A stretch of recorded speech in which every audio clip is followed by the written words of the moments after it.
Kanye West has always lived at the intersection of genius and excess, a place where ideas swell to enormous scale and money becomes a tool rather than a limitation. For him, purchases aren't random. They're part of some larger vision, even if that vision sometimes looks chaotic from the outside. When most people think of luxury, they imagine a fancy car or a dream vacation.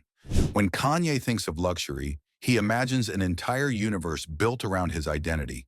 Every home, every vehicle, every piece of jewelry, an extension of the self he expresses through his art step into his world, and you quickly realize that stupidly expensive isn't an insult. It's practically a design philosophy. Take the Malibu mansion that dominated headlines for years. Kanye didn't simply buy a home, he bought a sculptural masterpiece, a brutalist dream perched on the edge of the Pacific. He paid roughly $57.3 million for it, in cash, with the intention of turning it into something beyond a residence. The structure had been crafted by a renowned architect, so deliberately modern it seemed carved from a single slab of concrete. But for Kanye, it wasn't enough. He stripped it down, removing walls, floors, electrical systems, plumbing, windows, everything. What remained looked almost post-apocalyptic, a raw skeleton of a home being reborn in his imagination. But the renovation spiraled, the costs mounted, and the dream began slipping through his fingers. Eventually, he listed the house for $53 million, then reduced it again, and after years of trying to offload the concrete colossus, he let it go for around $21 million. The loss was staggering, tens of millions evaporating simply because the creative impulse overtook the practical one. But if Kanye is anything, he is consistent. Losing money on a project never stops him from diving headfirst into another. From Malibu, his attention shifted to Beverly Hills, where he acquired an enormous estate for $35 million. This was no modest property. It was a mansion with 18 bathrooms, 11 bedrooms, a paddle court, a pool house, and enough square footage to house a small nation. To anyone else, this would be the purchase of a lifetime, a dream home so over the top it defies comprehension. But for Kanye, it seemed more like another artistic opportunity, a new canvas carved out of glass, stone, and space. He has a way of treating architecture the way a painter treats a fresh sheet of canvas, fully blank, fully open to reinvention. The same thing happened in Hidden Hills. He purchased a house for $4.5 million, mostly because it was close to his children. It wasn't huge by his standards, and he didn't keep it for long. He made some changes, moved things around, lived in it briefly, and then sold it for slightly less than he paid. The property later transformed under new ownership into a glamorous equestrian estate worth over $17 million. But by then, Kanye had already wandered on to the next thing. For him, real estate seems less about settling down and more about movement, about occupying physical spaces that mirror whatever chapter of life he's in. But perhaps nothing illustrates Kanye's definition of excess better than the machines parked in his garage. His car collection has long been valued in the range of $7 million to $10 million, a fleet that looks less like simple transportation and more like a showroom for someone who sees cars as sculptures. The crown jewel is the Bugatti Veyron, a hypercar worth around $1.9 million, capable of speeds that push the boundaries of engineering. Next to it sits a Lamborghini Aventador priced at roughly $750,000, with its iconic scissor doors and razor-sharp silhouette. He's owned a Lamborghini Gallardo valued around $209,000, an Aston Martin DBS near $350,000, and a series of Maybachs, each more luxurious than the last. Perhaps the most startling piece in his collection is the armored Prom Bron Red Diamond SUV, a vehicle rumored to cost over $1 million. It's essentially a tank disguised as a luxury car, bulletproof, bomb-proof, and over-the-top even by celebrity standards. It's the kind of vehicle that says, I want ultimate security, but I also want it wrapped in extravagance. And then, as if dominating the roads wasn't enough, he set his sights on the skies.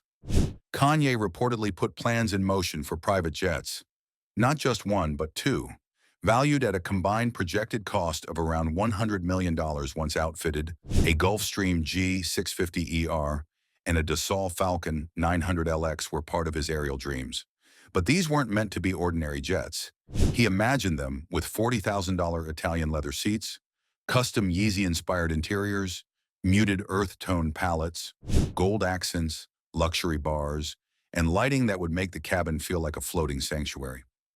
For Kanye, a jet isn't just a mode of travel. It's an artistic environment, a space where ideas are meant to thrive thousands of feet in the air. On the ground, his wardrobe and jewelry have their own mythology. Kanye has long embraced jewelry not as mere accessory, but as symbolism. At one award show, he arrived wearing jewelry worth over $300,000, from oversized gold chains to intricately crafted rings. At one point, he installed a permanent diamond grill in his teeth, yes, permanent, valued at over $60,000, turning his smile into a literal gemstone arrangement. And then there's the Jesus piece, an iconic pendant created with colored diamonds and painstaking craftsmanship, estimated around $25,000. These aren't just jewelry pieces. They're talismans, pieces of spiritual identity forged in gold and diamonds. And while his fashion choices have always been influential, his spending on creative output may be even more dramatic. Kanye is known to spend millions building sets for single performances, floating stages, massive LED landscapes, elaborate church environments for Sunday service. No one invests in visual storytelling with the same scale he does. It's not unusual for him to spend several $1,000,000 on a single performance concept, even if it's used only once. He pours money into concepts that feel ephemeral, almost as if he's sculpting temporary worlds that exist only for a moment. But that moment is unforgettable. Even his ranch ventures in Wyoming were massive undertakings. At one point, he owned ranches and land in the state totaling over $20 million, complete with horses, lakes, industrial warehouses, domed buildings, and space for the experimental housing prototypes he dreamed of. It was part of a larger vision for a self-sustaining community, a kind of futuristic frontier settlement powered by his ideas about design and sustainability. Though many of those plans shifted and some properties were later sold, the scope alone demonstrated the scale at which his imagination operates. What makes Kanye's world so compelling isn't just the price tags, it's the intent behind them. He doesn't buy things purely to show them off. He buys them because he sees potential, because he wants to reshape them, repurpose them, or reimagine them. His Malibu home wasn't a failure in his mind. It was an unfinished sculpture. His jets weren't luxury purchases. They were creative extensions. His cars aren't toys. They're moving pieces of art. His jewelry is symbolism. His ranches were laboratories. To the outside world, these purchases seem absurd, unnecessary, reckless. But to Kanye, they're ingredients. They're tools. They're pieces in an ever-evolving vision of who he is and who he wants to be. And that's what truly separates Kanye's spending from garden-variety celebrity extravagance. He doesn't just own stupidly expensive things. He transforms them. Every object becomes a canvas. Every project becomes an expansion of the self. Every risk, even the expensive failures, is part of the mythology he continues to create. In the end, Kanye West isn't defined by the millions he spends, but by the worlds he tries to build along the way.